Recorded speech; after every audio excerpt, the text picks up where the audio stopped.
तो चलिए विज्ञान की दुनिया में एक गहरा गोता लगाने के लिए तैयार हो जाइए।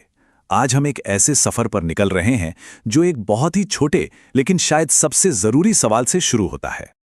कभी ना कभी रात में खुले आसमान को देखकर ये सवाल तो मन में आया ही होगा। ये उन पहले सवालों में से है जो शायद हम इंसानों ने खुद से पूछा, और सच कहूं तो बस यहीं से विज्ञान का पूरा रोमांच शुरू हो जाता है। असल में हम सब पैदाइशी खोजकर्ता हैं।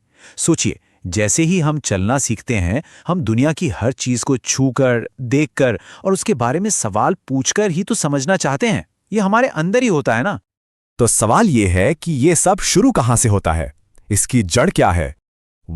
ये सब शुरू होता है एक छोटी सी चिंगारी से। हम इसे कहते हैं जिज्ञासा। या फिर कभी ये सोचा है कि एक फूल को उसे ठीक ठीक कैसे पता चलता है कि अब खिलने का वक्त आ गया है? हमारी दुनिया ना ऐसे ही हजारों खूबसूरत रहस्यों से भरी पड़ी है। ये जो क्यों और कैसे पूछने की एक जबरदस्त सी इच्छा होती है ना हमारे अंदर, बस यही जिज्ञासा है। और सही मायनों में यही विज्ञान का दिल है। हर खोज की पहली धड़कन यहीं से शुरू होती है। और जानते हैं, एक बार जब ये जिज्ञासा की चिंगारी जल जाती है तो हमें एहसास होता है कि विज्ञान कोई लैब या मोटी मोटी किताबों में बंद नहीं है। अरे नहीं, ये तो हर जगह है। मतलब समंदर की सबसे गहरी खाई से लेकर अंतरिक्ष के सन्नाटे तक।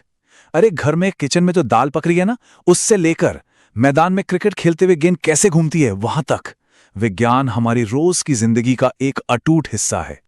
और इस स्लाइड की सबसे दिलचस्प बात यही है कि विज्ञान सिर्फ कुछ तथ्य या जानकारी इकट्ठा करना नहीं है। नहीं, ये तो दुनिया को देखने का, सोचने का और उसे समझने का एक नजरिया है। एक ऐसा जरिया जो रहस्यों पर पड़ी धूल की परतें हटाता है। विज्ञान को ना एक बहुत बड़ी, कभी ना खत्म होने वाली पहेली, एक जिक्सॉ पजल की तरह सोच सकते हैं। हर नई खोज उस पजल में एक नया टुकड़ा जोड़ देती है। और सबसे मजेदार बात, कभी कभी हमें पता चलता है कि अरे, जो टुकड़ा हम सही समझ रहे थे वो तो गलत जगह लगा हुआ है। और यही तो खूबी है विज्ञान की, वो इसी तरह खुद को सुधारते हुए आगे बढ़ता है। तो फिर सवाल उठता है कि एक वैज्ञानिक की तरह सोचना आखिर होता क्या है? और मजे की बात यह है कि ये हुनर हम सब में पहले से ही मौजूद है। जरा सोचिए, आप कुछ लिख रहे हैं और लिखते लिखते पेन अचानक से रुक गया। दिमाग में सबसे पहली चीज क्या आएगी? यही ना कि अरे ये चला क्यों नहीं? फिर दिमाग में 2-3 ख्याल दौड़ेंगे। हो सकता है स्याही खत्म हो गई हो, या शायद निब पर स्याही जम गई हो। ये जो अंदाजे हैं ना, यही है आपके अनुमान, आपकी हाइपोथेसिस। और फिर आप क्या करेंगे?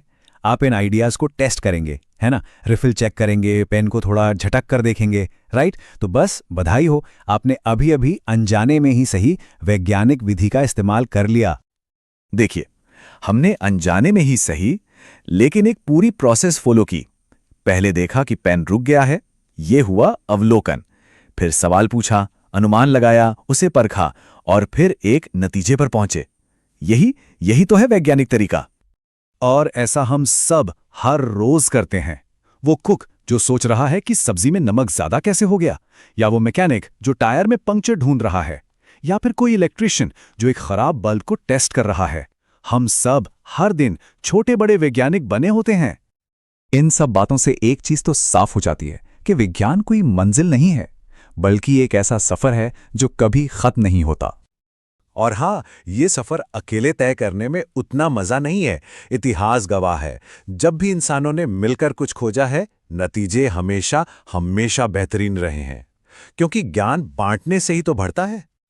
तो ये जो हम कर रहे हैं, ये तो बस एक शुरुआत है। खोज की ये यात्रा अगले 5 सालों तक, और सच तो ये है कि उसके बाद भी ताउम्र चलती रहेगी, क्योंकि सीखने की कोई एक्सपायरी डेट नहीं होती। और इस पूरे सफर का जो सार है ना, वो इस एक लाइन में छिपा है।